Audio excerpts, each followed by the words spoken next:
পৌষ সংক্রান্তিতে চুরিকাণ্ড 14 জানুয়ারি 2025 ইংরেজি মঙ্গলবার সন্ধে নাগাদ পানিশহর মহকুমা 3 নং ওয়ার্ডের বাসিন্দা শ্রী প্রমোদ পাল মহাশয়ের বাড়িতে থাকা ভাড়াটে পরিবার তথা বিশিষ্ট ব্যবসায়ী স্বপন কুমার দাস নিজ পরিবার সহ আত্মীয় স্বজনের বাড়িতে বেড়াতে গিয়ে 15 জানুয়ারি বুধবার সন্ধে নাগাদ বাড়িতে ফিরে এসে দেখতে পান ঠাকুর ঘরের জানালা খোলা এবং তারপর ঘরের দরজার তালা ভাঙা।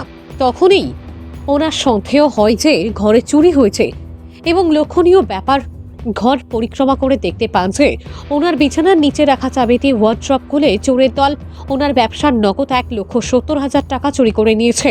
তার সঙ্গে আরও লক্ষ্য করতে পারেন যে ঘরে রাখা প্রায় 1.5 ভরি স্বর্ণ চুরি হয়ে গেছে।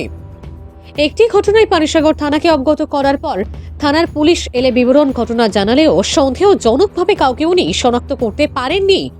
প্রশাসনের কাছে আশা ব্যক্ত করেছেন যে দোষীকে ধরে উপযুক্ত শাস্তি প্রদান করার জন্য এই মর্মে পানিসাগর মহকুমা তথা আশেপাশের এলাকাবাসীদের মধ্যে তীব্র চাঞ্চল্যের সৃষ্টি হয়েছে। ভানুচন্দ্রের রিপোর্ট, আসাম প্রাইম নেটওয়ার্ক। কোন জায়গাতে বাসা? বাড়িতে কি ভাড়া থাকেন নাকি? ভাড়া থাকি। ও এমনি আপনার ঘরে চুরিকাণ্ড সংঘটিত আমরা জানতে পারলাম, কখন হয়েছে বা কোন সময় আপনি দেখতে পাইছেন? কালকে বিকাল 5টার দিকে আমি আমার মামার ঘরে ঘুরতে গেছিলাম। তো আজকে বিকালে 5টায় আইছি।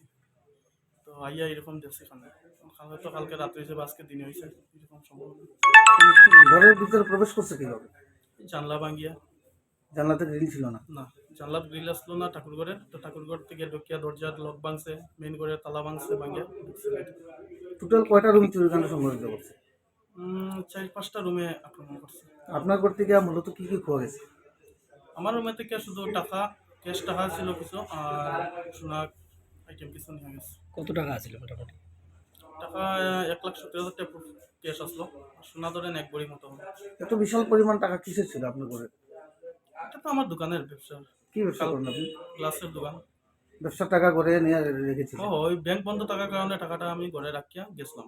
আজকে ব্যাংকে ডালমু। তো টাকার পাশাপাশি আর কি চুরি হয়? টাকার পাশাপাশি তো সোনা আর কিছু। কতটুকু হবে শোনো? 1 ভরি সামথিং।